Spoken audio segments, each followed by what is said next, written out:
निम्नमानर रास्ता काम को नहीं अभियोग आणिले ग्रामवासी। सूचना प्रकाश बालेश्वर जिला सिमुलिया ब्लॉक अंतर्गत आंदपुर पंचायत कंटापड़ा शासन ठारू गंडीगढ़ आरडी रास्ता पर्यंत 3 लाख टंकार यास प्रकल्प को कार्यनिर्वाही अधिकारी रमेश चंद्र साहू नाम दि जाइथिला। मात्र एही रास्ताटी कम दामिका सीमेंट व्यवहार करा जाई निम्नमानर कार्य करा जाइथिबा नै ग्रामवासी अभियोग करिसेंती।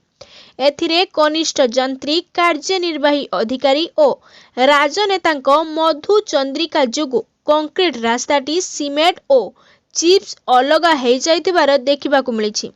उच्च कर्तृपक्ष हस्तक्षेप करी रास्तार पुनर्निर्माण करने ग्रामवासी पक्षरु दाबी होइछि। नचेत ग्रामवासी पंचायत ऑफिस घेराव करने चेतावनी दैछन्ति। मो स्वराज पाढ़ी आंदपुर पंचायत मो घर आंदपुर ग्राम मु जड़े समाजसेवी आंदपुर कंटापड़ा शासन रे निर्मित होइतिबा या सहायतार रास्ता अत्यंत निम्नमानर जहाँकि आपण देखिले। एथिरे कौनसी कार्य को सठिक भाव में परिचालना करा जाय नाही ना विभागीय जंत्री ना पंचायत अधिकारी कहीं देखा आसी ना काम निम्नमानर होइतिबा जोगु एप्रति जनसाधारण बहुत आक्रोश होउची। आउ ए जदि कार्य को जदि तुरंत एथिरे जदि हस्तक्षेप विभागीय जंत्री न करती ताले आमे ग्रामवासी तरफ आमे पंचायत घेराव करिवु।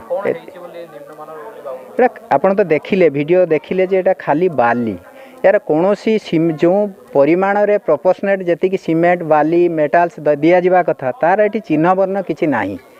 ए काम अत्यंत निम्नमानर आम जनसाधारणकर टैक्स रे मिलुथिबा अर्थ को एटा संपूर्ण मात्रा रे हरिलुट होइछि। ए काम सब 20-22 दिन रो काम बहुत कम दिन रो एटा अति निम्नमानर होइछि। गोटे माने बाइक भी रखिला बेलू दबी होउछि जहाँ आपण देखुथिबे। एटा विभागीय कार्यानुष्ठान हो जो माने काम करिसंती तांका विरुद्ध रे दृढ़ कार्यानुष्ठान ग्रहण करा जाऊ।